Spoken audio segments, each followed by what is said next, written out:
इस वीडियो में हम बात करेंगे कि मोटर को किस तरह से डिफ़ाइन किया जाता है। इंडक्शन मोटर को ये जो नाम दिया गया है इंडक्शन का, ये किस बिना पे दिया गया है और ये किस असूल पे काम करती है और किस तरह से हम 3 फेज़ इंडक्शन मोटर की डायरेक्शन को चेंज कर सकते हैं। तो देखिए, सबसे पहले बात करते हैं कि मोटर को किस तरह से डिफ़ाइन करते हैं। तो मोटर एक ऐसी मशीन है जो इलेक्ट्रिकल एनर्जी को मैकेनिकल में कन्वर्ट करती है। यानी अगर हम उसको इनपुट देते हैं इलेक्ट्रिकल फॉर्म में तो हमें आउटपुट मिलेगी मैकेनिकल फॉर्म में, टॉर्क की शक्ल में। अब ये जो नाम हम देते हैं इंडक्शन मोटर को, इंडक्शन का, ये इस पे ना पे है कि इसके काम करने का असूल है इलेक्ट्रोमैग्नेटिक इंडक्शन। बिल्कुल ट्रांसफार्मर की तरह कि जब हम एक सर्किट को एसी वोल्टेज प्रोवाइड करते हैं तो इंडक्शन के ज़रिए दूसरे सर्किट में वोल्टेज पैदा हो जाते हैं। तो 3 फेज़ इंडक्शन मोटर या कोई भी इंडक्शन मोटर है उसका भी बेसिक यही प्रिंसिपल होता है कि एक सर्किट को वोल्टेज एसी वोल्टेज प्रोवाइड किए जाते हैं तो उस वजह से उसमें टॉर्क पैदा होता है। यानी कि बेसिक यही रीज़न है कि एसी वोल्टेज प्रोवाइड करें, इंडक्शन होगी तो फिर उसमें वोल्टेज पैदा होंगे। अब हम डिटेल में बात करेंगे कि 3 फेज़ इंडक्शन मोटर के काम करने का असूल क्या वर्किंग प्रिंसिपल है, किस तरह से उसमें टॉर्क पैदा होता है। तो 3 फेज़ इंडक्शन मोटर के दो पार्ट्स होते हैं, एक स्टेटर और दूसरा रोटर। स्टेटर वो हिस्सा होता है जो साकन होता है जिसमें 3 फेज़ वाइंडिंग होती है, 3 कॉइल्स होते हैं जो एक दूसरे से 120 डिग्री पे होते हैं। दूसरा हिस्सा रोटर होता है जिसमें टॉर्क पैदा होता है, जो घूमता है, जो मैकेनिकल आउटपुट प्रोवाइड करता है। तो देखिए, इसमें भी दो सर्किट हैं ट्रांसफार्मर की तरह। एक वो सर्किट जिसको हमने सप्लाई के साथ जोड़ना है वो स्टेटर सर्किट है, और दूसरा वो सर्किट जिसमें इंडक्शन के ज़रिए वोल्टेज पैदा होते हैं फिर उसमें टॉर्क पैदा होना है, उसको कहते हैं कि ये रोटर सर्किट है, ये सेकेंडरी सर्किट है। तो इसमें सबसे पहले हम ये करते हैं कि स्टेटर को 3 फेज़ एसी सप्लाई के साथ जोड़ा जाता है। जब 3 फेज़ एसी सप्लाई के साथ जोड़ते हैं तो इसके अंदर 3 कॉइल्स होते हैं, हर कॉइल में फ्लक्स पैदा होता है। ये तीनों कॉइल्स चूँकि 120 डिग्री पे होते हैं तो तीनों कॉइल्स में जो फ्लक्स पैदा हो रहा है उसका जो रिजल्टेंट फ्लक्स होता है वो रोटेटिंग शक्ल में होता है, यानी वो घूम रहा होता है। अगर आप इस डायग्राम को गौर से देखें तो इसमें स्टेप्स दिखाए गए हैं। ये फर्स्ट स्टेप है, सेकंड स्टेप है, थर्ड एंड सो ऑन।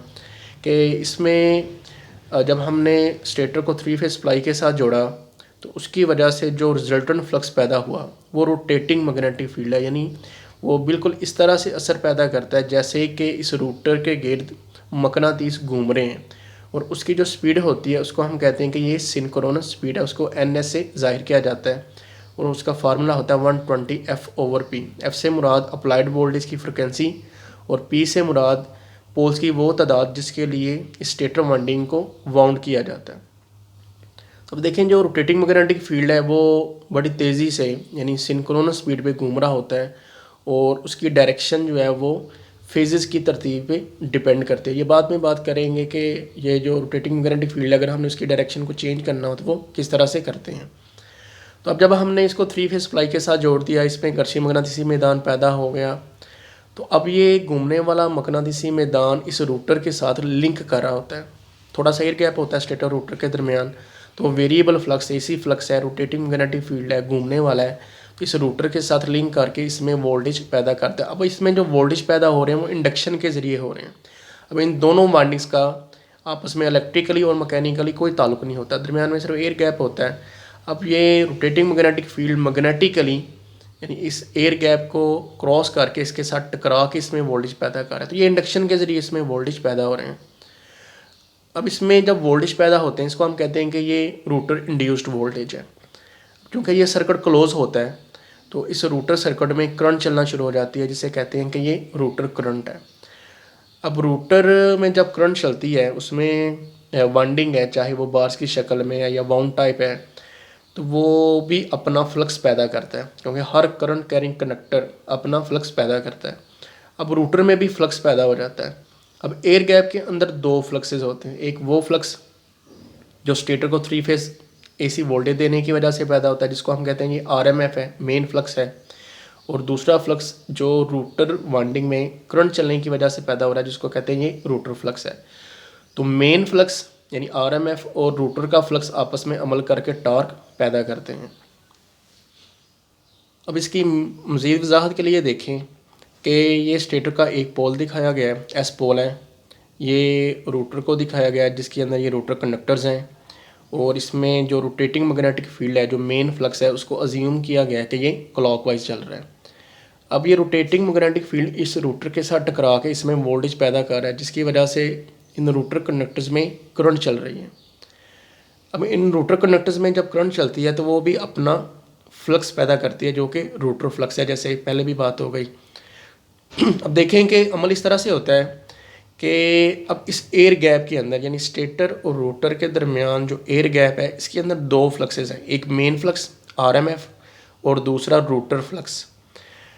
अब इसमें अगर आप गौर करें तो इस रोटर सर्किट के लेफ़्ट साइड पे ये जो दोनों फ्लक्सेस हैं, ये दोनों एक दूसरे के इन फेज़ हैं, कि जो रोटेटिंग मैग्नेटिक फील्ड है इसकी डायरेक्शन भी ऊपर की तरफ है, और इस रोटर के लेफ़्ट साइड पे ये जो कंडक्टर्स का पैदा करदा फ्लक्स है, जो रोटर फ्लक्स है, वो रोटर के लेफ़्ट साइड पे एक मेन फ्लक्स के इन फेज़ है, यानी दोनों की डायरेक्शन ऊपर की तरफ है। मेन फ्लक्स भी ऊपर की तरफ है, और इसमें ये जो रोटर का पैदा करदा फ्लक्स है ये भी ऊपर की तरफ है, यानी दोनों एक दूसरे के इन फेज़ हैं। यानी अब रोटर के लेफ़्ट साइड पे दोनों फ्लक्सेस इन फेज़ होने की वजह से यहाँ पे जो रिजल्टेंट फ्लक्स होगा वो ज़्यादा होगा।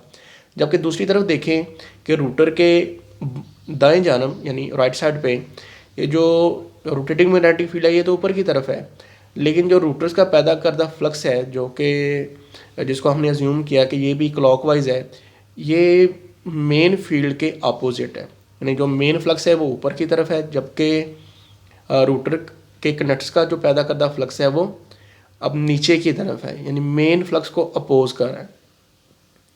तो अब रोटर के राइट साइड पे ये दोनों फ्लक्स एक दूसरे के अपोजिट है, मेन फ्लक्स ऊपर की तरफ, जबकि जो रोटर कंडक्टर्स का पैदा करदा फ्लक्स है वो नीचे की तरफ है। तो रोटर के राइट साइड पे ये दोनों फ्लक्स एक दूसरे को अपोज कर रहे हैं, एक दूसरे को डीमैग्नेटाइज कर रहे हैं, एक दूसरे को कमज़ोर कर रहे हैं। तो अब देखें कि जो रिजल्टेंट फ्लक्स की शक्ल होगी इस एयर गैप के अंदर वो इस तरह से बनेगी कि जिस जगह पे, यानी रोटर के लेफ़्ट साइड पे जहाँ पे दोनों फ्लक्सेस एक दूसरे के इन फेस थे, एक दूसरे को मैग्नेटाइज कर रहे थे, एक दूसरे की मदद कर रहे थे, वहाँ पे फ्लक्स बढ़ जाता है।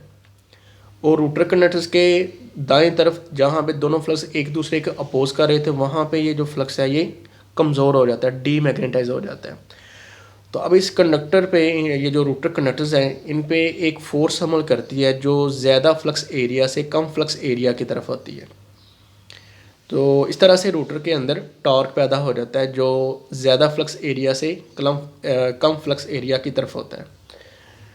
अब ये तो देखें कि अब रोटर में जो टॉर्क पैदा हो रहा है, अब जो रोटर के घूमने की डायरेक्शन होगी वो आरएमएफ की डायरेक्शन में होती है हमेशा। यानी कि अगर आरएमएफ भी क्लॉकवाइज है तो रोटर भी क्लॉकवाइज ही चलेगा।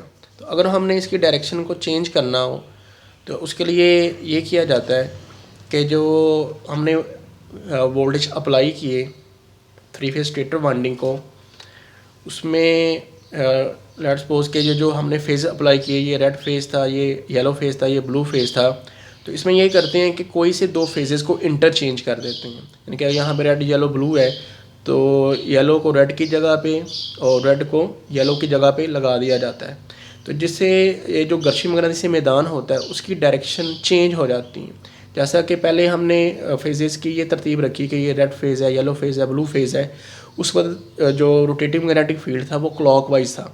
अब जब हमने फेजेस की तरतीब को उल्ट कर दिया, अब जो इसमें रोटेटिंग मैग्नेटिक फील्ड होगा उसकी डायरेक्शन एंटी क्लॉकवाइज हो जाएगी। अगर हम दोबारा फिर फेजेस को चेंज कर देते हैं कि ब्लू को यहाँ पे लगा दें, यहाँ पे रेड आ चुका था, रेड को यहाँ पे लगा दें, अब फिर दोबारा उसकी जो डायरेक्शन है वो क्लॉकवाइज हो जाएगी। कि जब हम एक वक्त में कोई से दो फेजेस को इंटरचेंज करते हैं तो रोटेटिंग मैग्नेटिक फील्ड की डायरेक्शन उल्ट हो जाती है, और जो मोटर की डायरेक्शन होती है वो हमेशा रोटेटिंग मैग्नेटिक फील्ड की डायरेक्शन में होती है अकॉर्डिंग टू लेंज़ेज़ लॉ, कि पैदाशुदा असर जो है वो हमेशा पैदा करने वाली वजह की मुखालफत करता है। क्योंकि इसमें जो टॉर्क पैदा होता है मोटर के अंदर वो स्टेटर और रोटर के दरमियान स्पीड के फ़र्क की वजह से होता है, तो अकॉर्डिंग टू लेंज़ेज़ लॉ वो इस स्पीड को कम करने की कोशिश करता है। तो इस वजह से जो रोटेटिंग मैग्नेटिक फील्ड की डायरेक्शन होती है उसी डायरेक्शन में रोटर घूमता है।